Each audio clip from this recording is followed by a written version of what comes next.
আজকের ভিডিওতে আমরা খুব সহজ বাংলায় শিখব ভার্ব সম্পর্কে। এই ভিডিও শেষে তুমি জানতে পারবে ভার্ব কি, ভার্ব কেন দরকার, মেইন ভার্ব কি, অক্সিলারি ভার্ব কি, অক্সিলারি ভার্বের প্রকারভেদ। সবকিছু শিখব ধাপে ধাপে উদাহরণ সহ। চলো শুরু করি। ভার্ব কি? যে শব্দ দিয়ে কাজ বা অবস্থা বোঝায় তাকে ভার্ব বলে। মানে যে শব্দ দ্বারা বোঝায় কেউ কি করছে বা কেমন অবস্থায় আছে সেটাই ভার্ব। যেমন আই ইট রাইস। এখানে ইট শব্দ দ্বারা বোঝায় খাওয়া, যেটা একটি কাজ।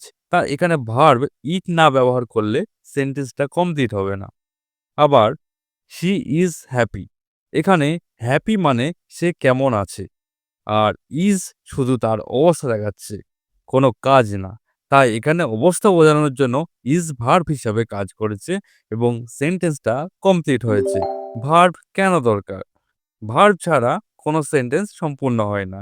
যেমন যদি বলা হয় আই এ বয়, তাহলে সেন্টেন্সটা কমপ্লিট হচ্ছে না। এখানে একটা ভার্ব অ্যাম অ্যাড করলে সেন্টেন্সটা মিনিংফুল হচ্ছে। যেমন I am A boy. Verb না থাকলে সেন্টেন্স ভুল হয়ে যায়। তাই ভার্ব হলো সেন্টেন্সের প্রাণ। ভার্বকে বেশ কয়েকটি ক্যাটাগরিতে ভাগ করা যায়। এখানে আমরা ভার্বের ইম্পর্টেন্ট ক্যাটাগরিগুলো সম্পর্কে আলোচনা করব, যেগুলো ছাড়া ভার্বের কনসেপ্ট আমাদের কাছে ক্লিয়ার হবে না। ভার্বকে প্রধানত দুটো ক্যাটাগরিতে ভাগ করা যায়, যেমন মেইন ভার্ব এবং অক্সিলারি বা হেল্পিং ভার্ব। এখন আমরা এক এক করে প্রতিটা ক্যাটাগরি নিয়ে আলোচনা করব। Main verb. মেইন ভার্ব হলো সেই ভার্ব যা নিজেই কাজটা করে। যেমন আই ইট রাইস। এখানে ইট মেইন ভার্ব। সহজ করে মনে রাখার নিয়ম, বাক্যে যে ভার্বটা আসল কাজ বা অবস্থা বোঝায় সেটাই মেইন ভার্ব। মেইন ভার্ব ছাড়া বাক্য সম্পূর্ণ হয় না। Auxiliary verb.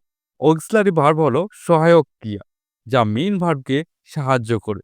এগুলো নিজে পুরো অর্থ দেয় না, বরং সময়, প্রশ্ন, নাবাচক বা ভঙ্গি বোঝাতে সাহায্য করে। সব অক্সিলারি ভার্ব একরকম নয়।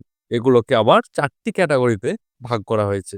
যেমন be verb, have verb, do verb এবং মডাল ভার্ব। এখন প্রতিটা টাইপ আমরা খুব সহজ করে আলোচনা করব। Be verb. বি ভার্ব হলো অ্যাম, ইজ, আর, ওয়াজ এবং ওয়্যার। কখন বি ভার্ব অক্সিলারি হয়? যখন বি ভার্বের পরে আরেকটা ভার্ব থাকে। যেমন আই অ্যাম ইটিং রাইস। এখানে am auxiliary verb, eating main verb. কারণ এখানে কাজ করছে ইটিং, অ্যাম শুধু সাহায্য করছে এটা কন্টিনিউয়াস টেন্স বোঝাতে।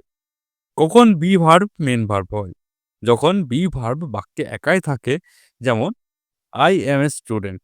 সহজ নিয়ম, বি ভার্বের পরে ভার্ব থাকলে অক্সিলারি, না থাকলে main verb. Have verb. Have verb হলো হ্যাভ, হ্যাজ এবং হ্যাড। এবার দেখব কখন হ্যাভ ভার্ব অক্সিলারি হয়। যখন হ্যাভ ভার্বের পরে ভার্বের থার্ড ফর্ম থাকে, তখন হ্যাভ ভার্ব অক্সিলারি হিসাবে ধরা হয়। যেমন I have eaten rice, she has done homework. এখানে হ্যাভ, হ্যাজ অক্সিলারি, ইটেন এবং ডান হলো মেন ভার্ব। এবার দেখব কখন হ্যাভ ভার্ব মেন ভার্ব হয়। যখন হ্যাভ মানে থাকা বা নিজের হওয়া বোঝায়। যেমন আই হ্যাভ এ পেন। এখানে হ্যাভ নিজেই কাজ বোঝাচ্ছে, তাই এটা মেন ভার্ব। সহজ নিয়ম, হ্যাভ প্লাস ভার্বের থার্ড ফর্ম থাকলে অক্সিলারি, আবার হ্যাভ প্লাস অবজেক্ট থাকলে সেটা main verb. Do verb. Do verb হলো ডু, ডাজ এবং ডিড।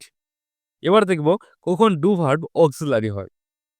প্রশ্ন বানানোর সময়, নেগেটিভ সেন্টেন্স বানাতে, আবার জোর দিয়ে কথা বলতে। যেমন ডু ইউ লাইক টি। এখানে do auxiliary, like main verb. এবার দেখব কখন ডু ভার্ব মেন ভার্ব হয়। যখন ডু মানে করা বোঝায়। যেমন আই ডু মাই হোমওয়ার্ক। এখানে বাক্যে ডু ছাড়া অন্য কোনো ভার্ব নেই, তাই এটি মেন ভার্ব। Modal verb.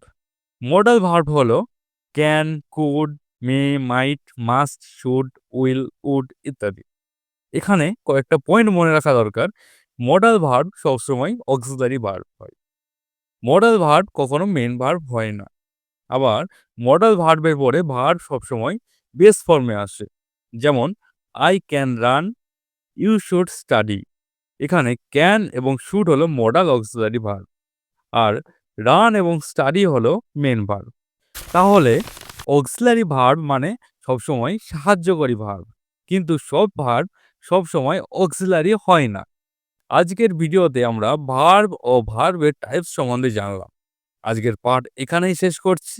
ভিডিওটি ভালো লাগলে লাইক এবং সাবস্ক্রাইব করতে ভুলবেন না। ধন্যবাদ।